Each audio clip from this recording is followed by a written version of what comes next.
Commander Jake Morrison stood in front of the large screen on the bridge of the New Horizon. Stars filled the view like tiny diamonds against black cloth.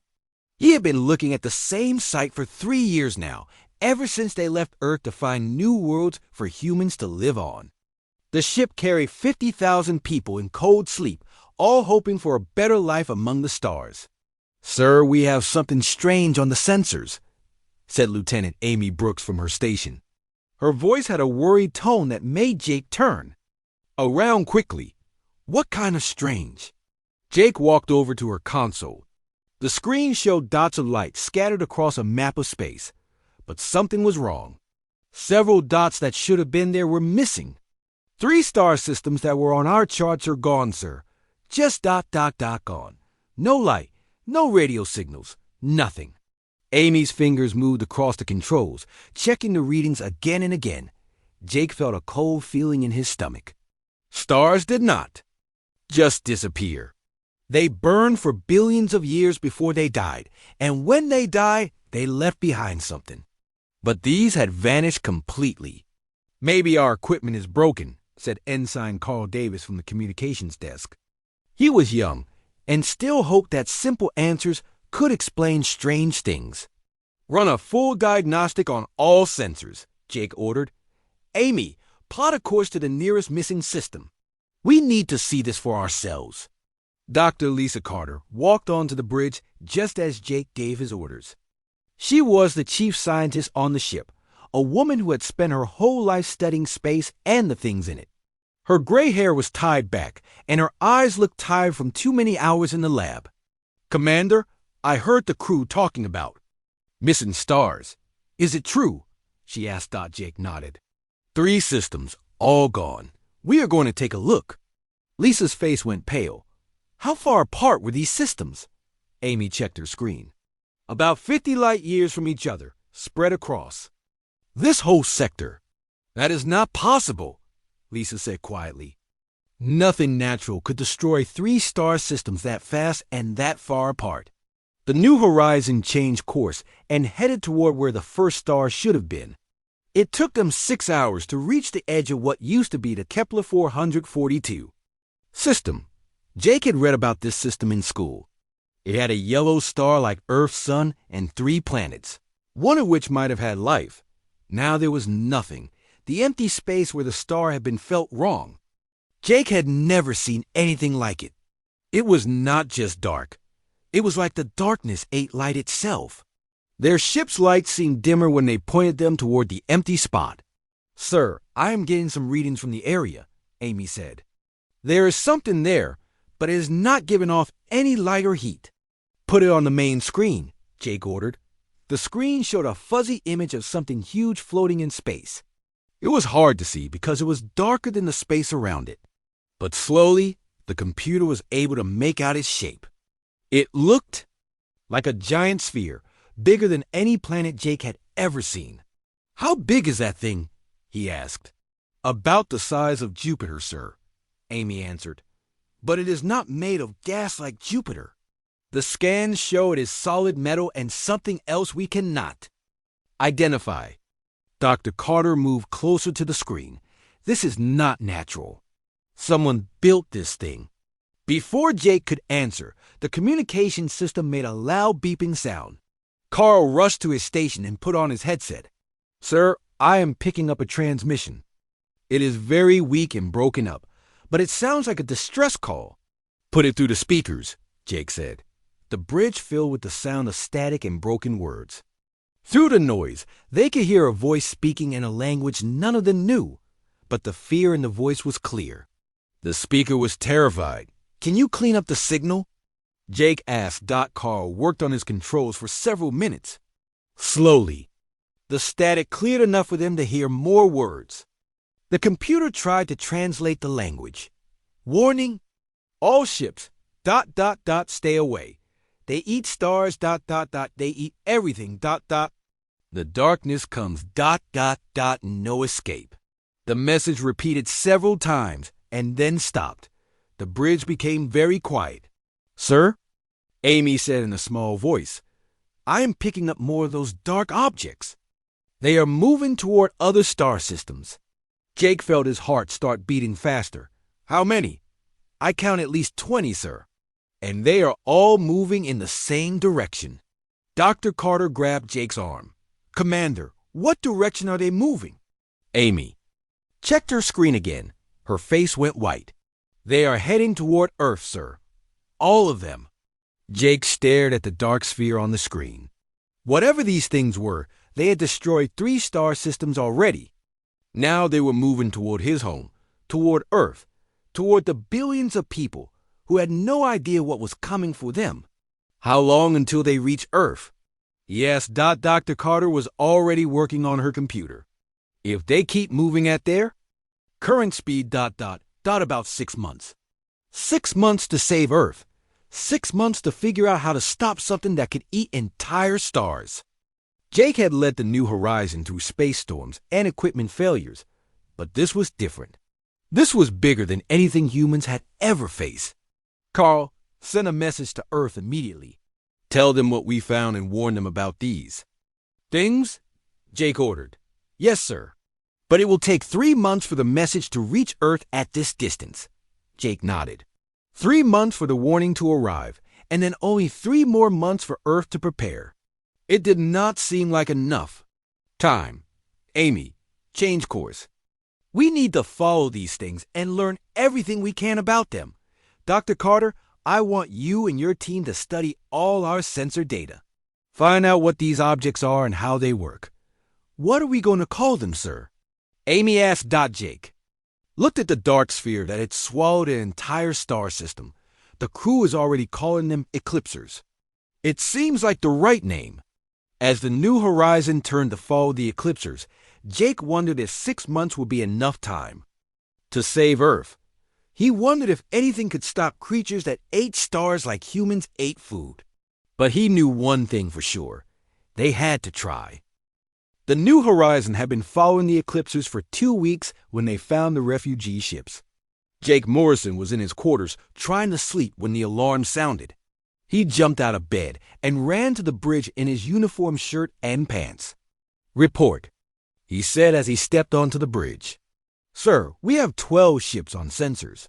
They are badly damaged and moving very slowly, said Lieutenant Amy Brooks. She looked tired. None of them had been sleeping well since they found the Eclipsers. Are they human ships? Jake asked. No, sir. The designs are completely different from anything we have seen before, but they are sending out distress signals. Dr. Lisa Carter was already at her station studying the sensor readings. Commander, these ships are very advanced. Much more advanced than ours, but they look like they have been through a terrible battle. Jake made a decision quickly. Open a channel to the lead ship. Let them know we want to help. The main screen flickered and showed the inside of an alien bridge. The creature looking back at them was tall and thin with blue-gray skin and large black eyes. It wore what looked like a military uniform, but the fabric was torn and burned. In places, I am Captain Alex Rodriguez of the human ship New Horizon, Jake said. We received your distress signal. Do you need help? The alien's eyes went wide when Jake spoke. It said something in its own language to others off screen, then looked back at Jake. You are human? The alien asked in broken English. We did not know humans had traveled this far from your world. We are explorers looking for new places to live. What happened to your ships? The alien's shoulders dropped. It looked very sad and very tired. I am Fleet Commander Zek of the Zephyrian Empire. Or what is left of it. The Eclipsers came to our worlds 3 months ago. We tried to fight them, but nothing worked. They destroyed our entire fleet and ate our sun. These 12 ships are all that survived from a civilization of 8 billion people. Jake felt sick to his stomach. 8 billion people, all dead. How many other species have they destroyed? Too many to count, Zek said. The Eclipsers have been moving through this part of the galaxy for over a year. Every species that tries to fight them loses. Every world they visit becomes cold and empty. Dr. Carter stepped forward. Commander Zek, we need to understand how the Eclipsers work. Can you share your battle data with us? Zek nodded slowly. Yes, but it will not help you. We studied them for weeks before they reached our worlds. They are not just machines. They are alive, but not like us. They feed on the energy from stars, but that is not all they take. What else do they take? Jake asked. They harvest something they call emotional resonance. When a species faces extinction, when they feel fear and despair, the Eclipsers collect those feelings somehow. It makes them stronger. Jake and Lisa looked at each other. This was worse than they had thought. The Eclipsers were not just destroying civilizations, they were feeding on the terror of dying species. Sir, we have movement on sensors, Amy said. Something is coming toward us fast. The screen changed to show space around them. A small dark object was approaching the refugee fleet. It was much smaller than the planet-sized Eclipsers they had seen before, but it still made Jake nervous. It is a scout ship, Zek said. They send these ahead to study new species before the main fleet arrives. The scout ship stopped about a mile away from the New Horizon. It just sat there in space, not moving, not attacking. What is it doing? Jake asked. Scanning you, Zek replied. It is trying to understand what humans are like. How you think, how you feel, what scares you most.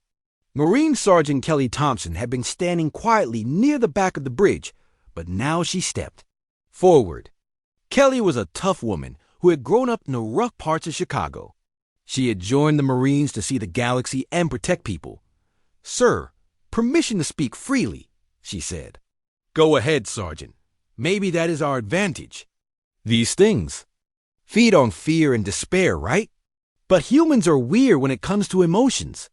When things get really bad, when everything looks hopeless, we do not always give up. Sometimes we get angry. Sometimes we get stubborn. Sometimes we decide to fight, even when we know we cannot win. Dr. Carter nodded thoughtfully. She has a point, Commander. Human psychology is very complex. We can feel multiple emotions at the same time. We can be terrified and determined at the same moment. Jake watched the scout ship on the screen. It was still just sitting there, scanning them. What do you think it is finding? I am not sure, Lisa said. But look at us right now. We just learned that these things have destroyed dozens of civilizations. We know they are heading for Earth. We should be panicking or running away. But instead, we are trying to figure out how to stop them. Zek looked confused. Your species does not feel fear? Oh, we feel fear, Kelly said with a grim smile. But fear does not always make us run away. Sometimes it makes us fight harder. The scout ship suddenly moved. It came closer to the New Horizon, then stopped again. Through the bridge windows, they could see it was shaped like a long black needle with no visible windows or lights. It is confused, Zek said, watching his own sensors. The emotional readings from your ship are not what it expected. Usually, when species learn about the Eclipsers, they broadcast pure terror. But your people are showing something different. What are we showing? Jake asked. Zek looked at his instruments and shook his head. I do not understand it. The readings show fear, yes, but also determination, anger, and something else. Something my people never felt when facing extinction. What is that? Dr. Carter asked. Hope, Zek said quietly. Even knowing what you face, you still have hope that you can stop it. The scout ship moved again, this time flying in a circle around both the human ship and the Zephyrian refugees. It seemed to be studying them more carefully. Sir, Amy said, I am getting some strange readings from our own systems. It is like something is trying to scan our computer files, our personal records, everything about us. It is trying to understand human nature, Dr. Carter realized. It wants to know what makes us different from other species. Jake made a decision. All hands, this is the captain. I want everyone to think about home right now. Think about Earth. About the people you love. About why we are out here exploring space. Do not try to hide your feelings from this thing. Let it scan us. Let it see what humans are really like.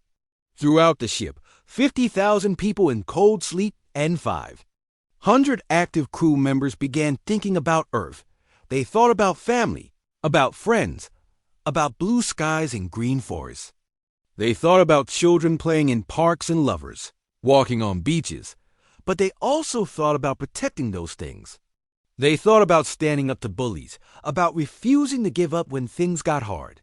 They thought about the times humans have faced impossible odds and won anyway. The scout ship stopped moving. It hung in space for several long minutes, as if it could not process what it was sensing. Then, without warning, it turned and flew away at incredible speed. "It is going back to the main fleet," Zek said. "It will report what it found here." "What? Do you think it will tell them?" Jake asked. Zek looked at the humans on the bridge with something that might have been respect. "That your species is unlike anything the Eclipsers have encountered before. That may buy you time, or it may make them more dangerous. I do not know which." Jake watched the scout ship disappear into the darkness between stars. Whatever happened next, the Eclipsers now knew that humans were different. He just hoped that difference would be enough to save Earth. 3 days after the scout ship left, Engineer Danny Walsh came running onto the bridge with excitement in his eyes. Danny was a short man with grease under his fingernails and a mind that never stopped working on problems. He had been in the engine room for 2 straight days, barely stopping to eat or sleep. "Commander Morrison, I think I have an idea," Danny said. Out of breath from running through the ship corridors, Jake looked up from the star charts. He had been studying with Dr. Carter. They had been trying to figure out the best route to warn other species about the Eclipsers, but every path seemed hopeless. "What kind of idea, Danny?" Jake asked. "Well, sir, you know how that scout ship was scanning our emotions? Our quantum resonance array picks up those same kinds of signals." "What? If we could use it backwards?" Dr. Carter raised an eyebrow. "Backwards? How?" Danny moved to the main screen and started drawing diagrams with his finger. "Instead of receiving emotional signals, we broadcast them. We take all the feelings that make humans different and send them out across space like a radio signal." "To what purpose?" As Fleet Commander Zek, the Zephyrian leader had stayed aboard the New Horizon to help plan their next move. His own ships were too damaged to travel far. "Think about it," Danny continued. "The Eclipsers feed on fear and despair because that is what every species gives them. But what if we flooded space with something different? What if we showed every alien species in the galaxy what hope feels like?" Jake felt his heart start beating faster. It was a crazy idea, but it might work. How would we do it? We would need to modify the quantum array and boost its power by about 1,000 times. Then we would need recordings of human emotions. Real ones, not fake ones. Stories of people who never gave up, even when everything looked impossible. Dr. Carter was already thinking about the technical problems. "Danny, that would drain our entire power supply in minutes. And we would need a way to amplify the signal across light years of space." "That is where the Zephyrian ships come in," Danny said with a grin. "Their technology is more advanced than ours. If we could combine our quantum array with their communication systems, we might be able to reach the whole galaxy." Zek looked uncertain. "My ships are barely holding together. I do not know if they can handle that kind of power load." "We have to try," said Sergeant Kelly Thompson, who had been listening from her post near the door. "Sir, what if we set up relay stations? Put smaller transmitters on dead worlds in the Eclipser's path. Each one could boost the signal and pass it on to the next." Jake stared at the star chart on the wall. The Eclipsers were still months away from Earth, but they were destroying everything in their path. If this plan worked, they might be able to turn those dead worlds into something useful. "It would be dangerous," he said slowly. "We would have to get close to the Eclipsers to place the transmitters." "I will do it," said Dr. Amanda Foster, stepping onto the bridge. Amanda was the head of the science teams and had volunteered for every dangerous mission since they left Earth. She was brave in the quiet way that scientists often were, willing to risk everything to learn something new. "Amanda, you cannot go alone," Dr. Carter said. I will not be alone. I need a team of volunteers who understand what we are trying to do. People who have stories worth sharing. Over the next 2 days, Amanda put together her team. She chose 12. People from different parts of the ship. Engineers, Marines, medical officers, even some of the colonists who had been awakened from cold sleep. Each person had a story of overcoming something that seemed impossible. There was Maria Santos, a nurse who had worked in a children's hospital during a plague that killed thousands. She had stayed at her post for 6 months, saving lives even when she knew she might die herself. There was Ben Parker, a Marine who had carried his wounded squad leader 15 miles through enemy territory, refusing to leave anyone behind even when he was shot twice. There was Carol Johnson, an engineer who had designed clean water systems for poor villages, working without pay because she believed everyone deserved clean water. Each team member recorded their story onto the quantum resonance system. They did not just tell what happened. They tried to share how it felt to choose hope over fear, to keep fighting when everything looked lost. Danny worked day and night to modify the ship's systems. The Zephyrian engineers helped him combine human and alien technology in ways that had never been tried before. It was dangerous work. One mistake could destroy both ships. Sir, we are ready for the first test, Danny announced after a week of preparation. Jake stood on the bridge as Danny activated the modified array. The ship's lights dimmed as power flowed into the system. On the main screen, they could see energy, waves spreading out from the new horizon like ripples in a pond. How far did it reach? Jake asked. About 10 light years, sir. We are picking up responses from 3 different star systems. Species we have never heard of before. What kind of responses? Dr. Carter asked. Amy Brooks checked her communication. Station. Sir, we are getting messages. Lots of them. Some are just single words, but they all seem to be saying the same thing. Which is?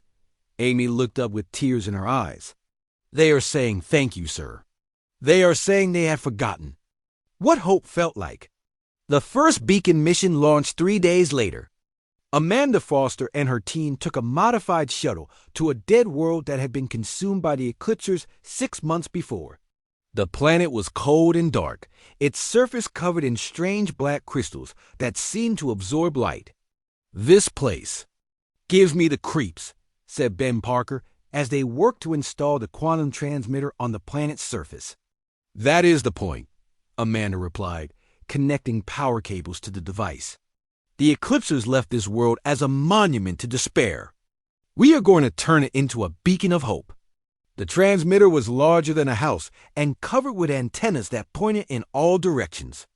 When they activated it, the device began broadcasting the recorded stories of human courage across space. The signal would reach other dead worlds, where other teams would install more transmitters. Transmitter online, reported Carol Johnson from her position at the control panel.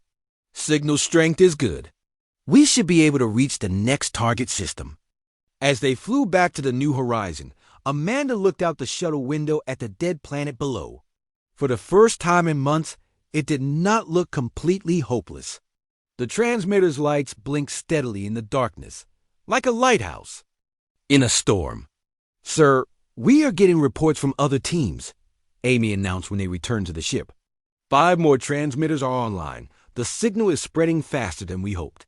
Jake felt something he had not felt since they first discovered the Eclipsers. He felt like they might actually have a chance to save Earth. It was still a tiny chance, but it was better than no chance at all. Danny, how long until we have enough transmitters to reach the whole galaxy? He asked. At this rate, sir, maybe 6 weeks. But Commander, we are getting some strange readings from the Eclipser fleet. What kind of strange? Danny showed him the sensor display. They have stopped moving toward Earth. They are just sitting there, like they are waiting for something. Doctor. Carter studied the readings, or like they are confused. Maybe our broadcasts are interfering with their feeding somehow. Jake nodded. 6 weeks to finish the beacon network. 6 weeks to turn the galaxy's despair into determination. 6 weeks to show the universe that humans would never give up, no matter how dark things became. The plan was working, but Jake knew. The hardest part was still ahead. Soon, the Eclipsers would figure out what humans were doing. And when they did, they would probably try to stop it. The first sign that something was changing came from the Karate sector. Lieutenant Amy Brooks was monitoring the beacon network when she picked up a transmission that made her sit up straight in her chair. "Commander Morrison, you need to hear." "This," she said, her voice filled with excitement. Jake hurried to her station. It had been 4 weeks since they started the beacon network, and they now had over 30 transmitters broadcasting human stories across the galaxy. The responses have been growing stronger each day. "What is it, Amy?" "It is a military transmission from the Karate Defense Fleet. They were completely destroyed by the Eclipsers 3 months ago. But listen to this." The bridge speakers crackled with an alien voice speaking in heavily accented English. "Human ships, this is Admiral Vex of the Reformed Karate Battle Group. Your hope signals have reached our refugee camps. Our people remember now what it means to fight. We are rebuilding our fleet. We will not run anymore." Dr. Carter looked amazed. The Karate were completely defeated. Their whole civilization was scattered. "Not anymore," said Fleet Commander Zek, who had been working with the humans to coordinate the beacon network. "Your broadcasts are doing something we thought was impossible. They are bringing dead civilizations back to life." Jake felt a surge of pride, but also worry. If the refugees were fighting back, the Eclipsers would notice. They might speed up their attack on Earth. "Sir, we have more transmissions coming in," Amy reported. "The Nexus Collective is broadcasting too." This news shocked everyone on the bridge. The Nexus were artificial beings, robots who had built their own civilization. They were known throughout the galaxy for being completely logical. They never made decisions based on emotions. The mechanical voice that came through the speakers sounded different from what Jake expected. Instead of cold and emotionless, it had something that sounded almost like determination. "Human vessels, this is Primary Node 7 of the Nexus Collective. We have analyzed your emotional broadcasts and found them interesting. Our original programming told us to surrender to the Eclipsers because resistance was mathematically impossible. However, your data suggests that mathematics alone cannot predict all outcomes. We are choosing to fight." Dr. Carter shook her head in amazement. "If the Nexus are abandoning pure logic to fight back, our broadcasts are more powerful than we thought." "Sir, I am getting readings from the Eclipser fleet," reported Ensign Carl Davis from the sensor station. "They are moving again, but not toward Earth." Jake felt his stomach drop. "Where are they going?" "They are splitting up, sir. Half the fleet is still heading for Earth, but the other half is turning toward the Karate sector. It looks like they are going after the species that are fighting back." This was exactly what Jake had feared. The Eclipsers were adapting to the new situation. Instead of just moving in a straight line toward Earth, they were now actively hunting down the species that had found hope again. "We need to warn the Karate," Jake said. "Amy, send them everything we know about Eclipser tactics." Lieutenant Ben Parker had been standing quietly near the back of the bridge, but now he stepped forward. Ben was one of the Marines who had volunteered for the most dangerous beacon missions.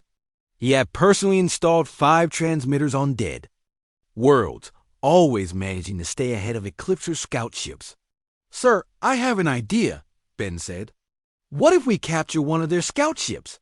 We know they are studying us, but we are still guessing about how they work." Dr. Carter looked interested. "That would be incredibly dangerous, Ben. Those scout ships are fast and probably well armed." "But they are also curious," Ben replied. "Every time they scan us, they come in close to get better readings. If we could set a trap." Jake thought about it. They needed to understand their enemy better, and Ben was right that the scouts always came in close to study human emotions. "What kind of trap?" Jake asked. Ben moved to the tactical display. "We sent a small team to one of the dead worlds near the Eclipser fleet. We set up like we are installing another beacon, but really we are bait. When a scout ship comes to investigate, we use the beacon's modified transmitter to overload its systems. That could work, said Danny Walsh, who had been listening from the engineering station.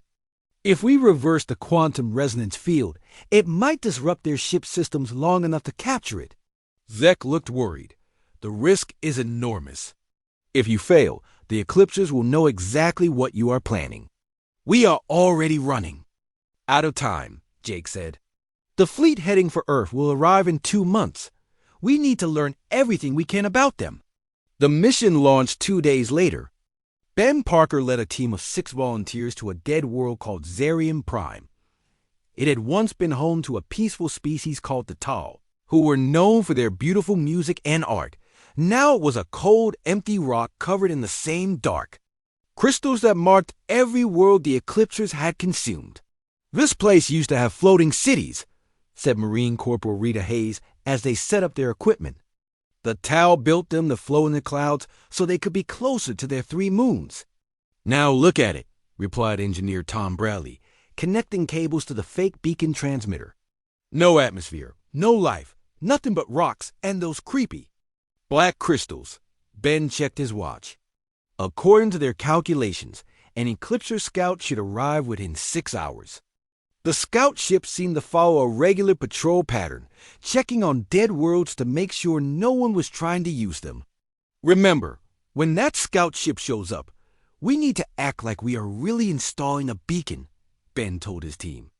Let it scan us for at least 10 minutes before we spring the trap. We wanted to get as much data as possible about human emotions. They did not have to wait long. After only 4 hours, their sensors detected the familiar dark shape of an Eclipser scout approaching the planet. It moved slowly, scanning everything as it came closer. Here it comes, whispered Dr. Sarah Kim, the team scientist. It is definitely interested in what we are doing. The scout ship landed about a mile away from their position. It was longer than 3 school buses and shaped like a black needle, just like the one that had scanned the New Horizon weeks before. It is sending out scanning beams, Sarah reported, watching her instruments. The readings are incredible. It is not just scanning our emotions. It is trying to understand our memories, our dreams, everything that makes us human. Ben felt the strange tingling sensation that came with being scanned by Eclipser technology. It was like having someone look directly into his soul. But instead of feeling afraid, he thought about his little sister back on Earth. He thought about teaching her to ride a bicycle, about reading her bedtime stories, about promising to come home safely from this mission. Scanning intensity is increasing, Sarah said. It is really confused by what it is finding. Our emotional patterns do not match anything in its database. That is our cue, Ben said. Danny, activate the trap. Back on the New Horizon, Danny. Walsh flipped the switch that reversed the quantum resonance field. Instead of broadcasting hope and determination, the fake beacon suddenly sent out a massive burst of pure emotional energy directly at the scout ship. The effect was immediate. The scout ship's lights flickered and went out. It settled to the ground with a soft thud, its engine silent. Did we kill it? Tom asked. No, Sarah said, checking her readings. The ship is intact, but all its systems are offline. Whatever is inside should still be alive. Ben and his team approached the scout ship carefully. Up close, it looked even stranger. The surface was not metal like human ships, but something that seemed almost alive. It was worn to the touch and had a texture like skin. How do we get inside? Rita asked Dot, as if it had heard her question. A section of the ship's hull suddenly opened like a mouth. Inside, they could see a soft blue light and what looked like a corridor. Well, Ben said, checking his weapon, I guess we go in and meet our enemies face to face. As they entered the scout ship, Ben wondered what they would find inside. Were the Eclipsers monsters? Machines? Something else entirely? In a few minutes, humans would see their greatest enemy up close for the first time.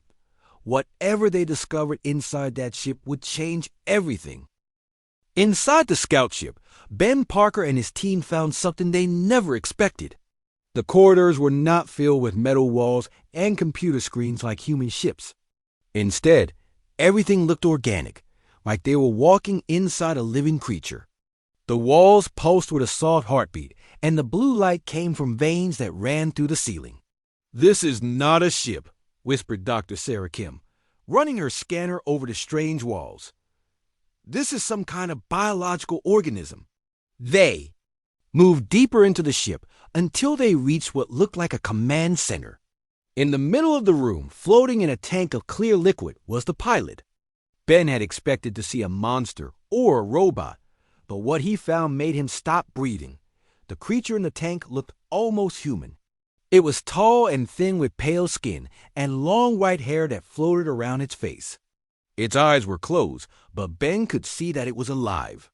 Tubes connected the creature to the ship's walls, and Ben realized that the pilot and the ship were one living thing.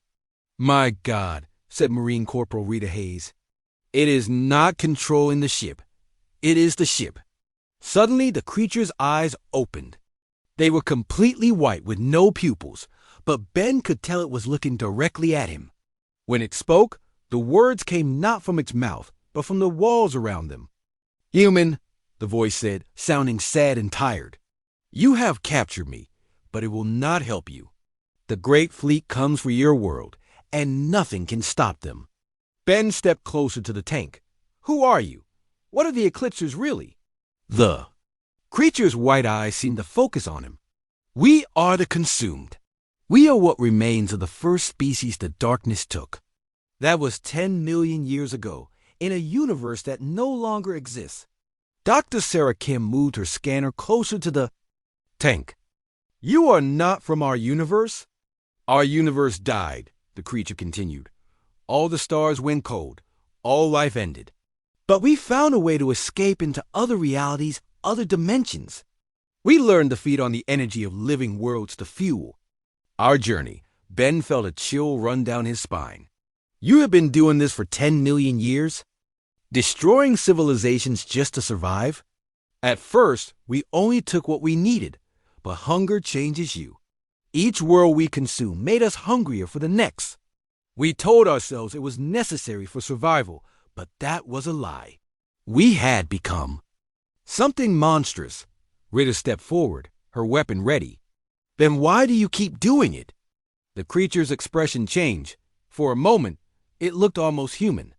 "Because we have forgotten how to be anything else.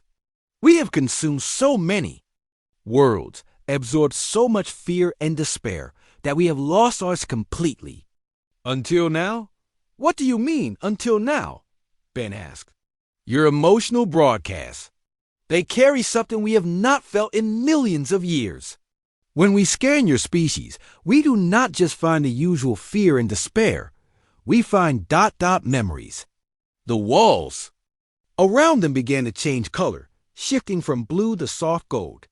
Images appeared on the surfaces, pictures of Earth, of families, of people helping each other during disasters. "These are your memories," Ben realized. "Yes, and they are awakening our own memories. Memories of what we were before we became the consumed. We were explorers once like you. We had families, art, music. We loved our children and our worlds." Dr. Kim looked amazed. "The quantum resonance broadcasts are not just affecting other species. They are affecting you too. Some of us, yes, but not all. The Great Fleet is divided now. Half still follow the old hunger, the need to consume everything. But others are beginning to remember what we lost." Ben made a decision that would change everything. Then help us. Help us stop the ones who still want to destroy worlds. The creature in the tank was quiet for a long moment. "I cannot stop the Great Fleet, but I can give you something more valuable than victory. I can give you understanding." The walls around them suddenly filled with information. Star charts, technical diagrams, and most importantly, the location of every Eclipser ship in the galaxy.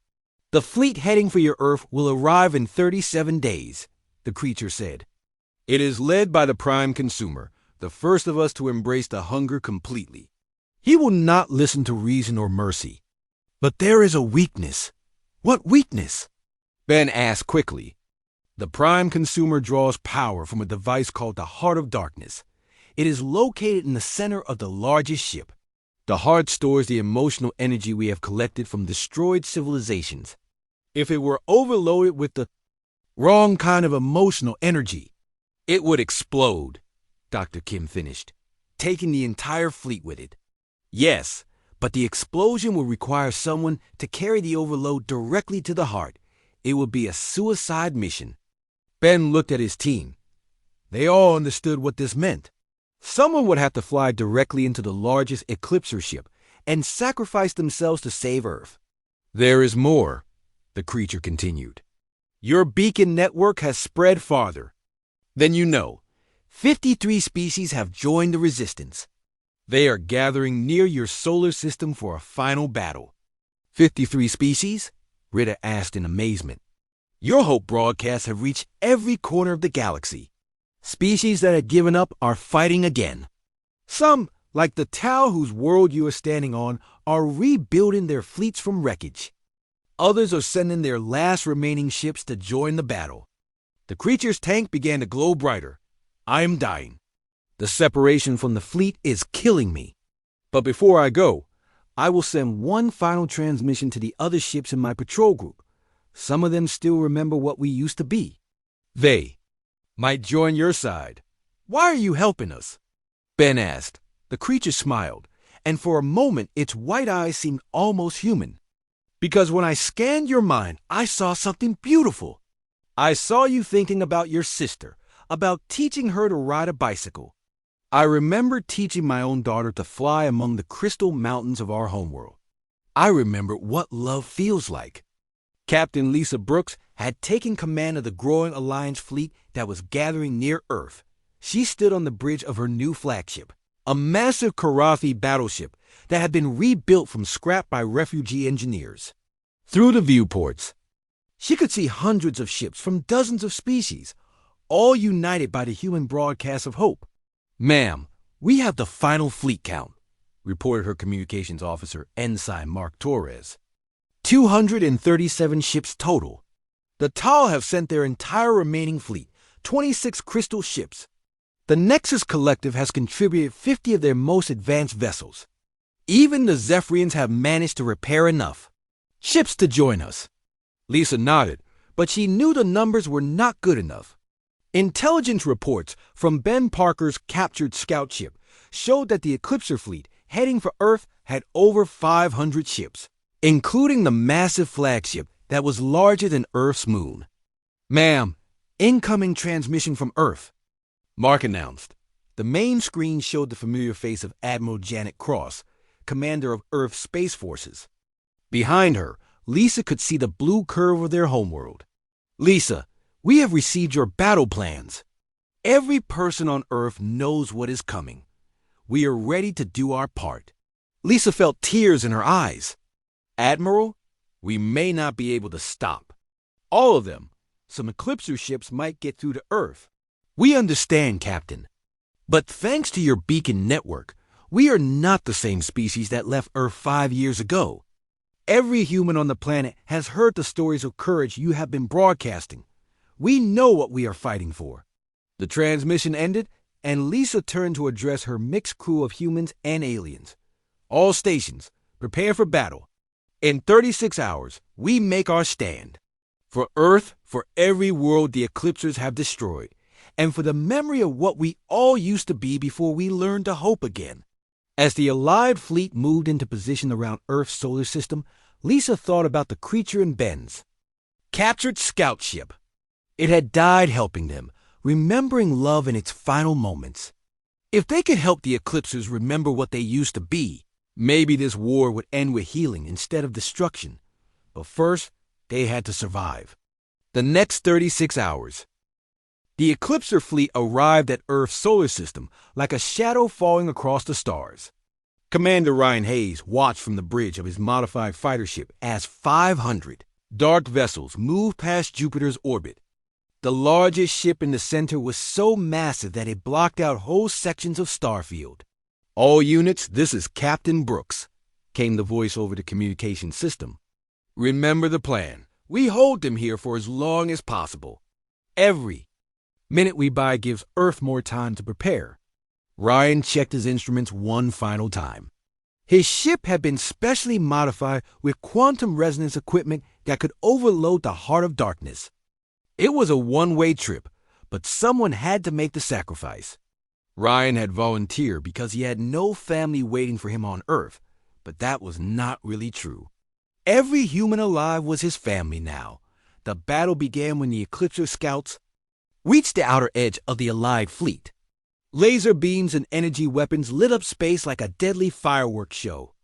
The Korathi crystal ships moved in perfect formation, their transparent hulls glowing as they fired weapons that turned energy into solid matter. The Nexus vessels fought with cold mechanical precision, their robot crews calculating the perfect angle for every shot. But the Eclipsers were too strong. For every dark ship the Alliance destroyed, two more took its place. Their weapons seemed to eat the energy from the Allied ship's shields, making them stronger while making their enemies weaker. "Ryan, you need to move now," Captain Brooks said over the radio. "We cannot hold them much longer." Ryan's fighter was hidden behind one of Jupiter's moons, waiting for the right moment to make his run at the Eclipser flagship. But as he prepared to launch, something unexpected happened. Several Eclipser ships suddenly stopped firing and turned away from the battle. "What are they doing?" asked Dr. Carter from her position on the New Horizon dot. The answer came from Fleet Commander Zek on his rebuilt Zephyrian cruiser. "Some of the Eclipsers are refusing to fight. The emotional broadcasts have affected more of them than we thought." On the screen, Ryan could see the dark ships that had pulled away from battle. They were not retreating. They were trying to communicate. Strange patterns of light began flashing along their hulls, and the Alliance fleet's computers worked frantically to translate the signals. "They are saying, 'We remember,'" reported the communications officer. "They are asking to help fight against the Prime Consumer." But the Prime Consumer was not going to let his fleet abandon the mission. The massive flagship began firing on its own ships, destroying any vessel that showed signs of remembering their old selves. In minutes, dozens of Eclipser ships were destroyed by their own leader. "The flagship is moving toward Earth," Ryan observed. "I have to go now." He launched his fighter from behind Jupiter's moon and accelerated toward the enemy flagship. The ship was so large that it took him 20 minutes of flying at full speed just to reach its outer hull. Up close, he could see that it was not built like the smaller ships. This one was completely mechanical, made of dark metal that seemed to absorb light itself. Ryan found what looked like a docking bay and flew his small ship inside. The bay was huge, big enough to hold 1,000 ships his size. As he landed, he could see other captured vessels from dozens of different species, the trophies of 10 million years of conquest. The corridors inside the flagship were different from the organic scout ship that Ben Parker had captured. These halls were cold metal and harsh lights, built by someone who had forgotten what it meant to be alive. Ryan followed the directions the dying scout had given them, heading toward the center of the ship where the Heart of Darkness waited. He encountered no guards, no defenses. The Prime Consumer was so confident in his power that he had never imagined someone would try to attack the Heart directly. When Ryan finally reached the central chamber, he stopped in amazement. The Heart of Darkness was not a machine. It was a room-sized crystal that pulsed with dark energy. Inside the crystal, he could see faces, thousands of them, maybe millions. The faces of every person from every world the Eclipsers had ever destroyed. "You are too late, human," said a voice behind him. Ryan turned to see the Prime Consumer. It had once been like the creature Ben found in the scout ship, but now it was more machine than living being. Metal parts had replaced most of its body, and its eyes glowed with the same dark energy as the Heart. "Your world will join all the others," the Prime Consumer continued. "Your hope will become despair, and your despair will feed us for another million years."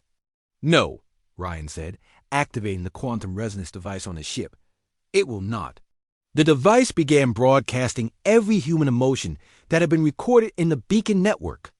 Love, hope, courage, determination, and most importantly, the willingness to sacrifice everything for others. The energy flooded into the heart of darkness, mixing with the stored despair of countless dead civilizations. The prime consumer screamed as the conflicting emotions tore through the crystal. For the first time in millions of years, the beings trapped inside the heart began to remember what they had been before they died. "What have you done?" the prime consumer demanded. "I showed them what they lost," Ryan replied. "And I reminded you what you used to be." The crystal began to crack as the emotional energy built up inside it. Ryan could see the prime consumer's mechanical parts falling away, revealing the ancient being underneath. For just a moment, its eyes became clear and filled with sorrow. "I remember," it whispered. "I remember my name. I remember my world. What have I become?"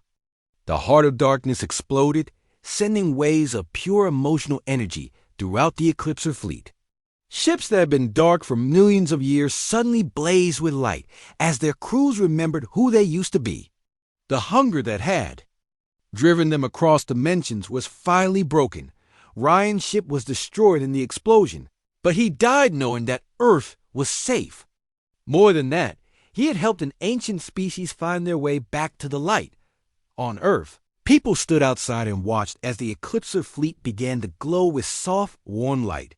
Instead of consuming the sun, they began working to repair the damage they had done to other star systems. The Alliance fleet found itself fighting alongside former enemies, all of them united in the work of healing. Captain Lisa Brooks received a transmission from the largest of the former Eclipser ships. The voice that spoke was no longer mechanical and cold, but warm and alive. "Human friends," the voice said, "we are the Cathara. That was our name before we became the Consumed. We want to thank you for giving us back our souls. We have much work to do to make up for the evil we have done." In the months that followed, the galaxy began to heal. The Cathara used their advanced technology to bring light back to the dead systems they had consumed. Species that had been scattered as refugees returned to rebuild their homeworlds. The beacon network became a permanent system for sharing hope and knowledge between all the races of the galaxy dot, and at the center of it all was humanity, the species that had refused to give up even when facing certain death. They had not won through superior weapons or technology, but through something much more powerful, the ability to find light in the darkest moments and share that light with everyone around them. Earth's sun shone brighter than ever, and for the first time in millions of years, the galaxy was truly at peace. The total eclipse of despair had ended, and the heart of hope was beating strong throughout the stars.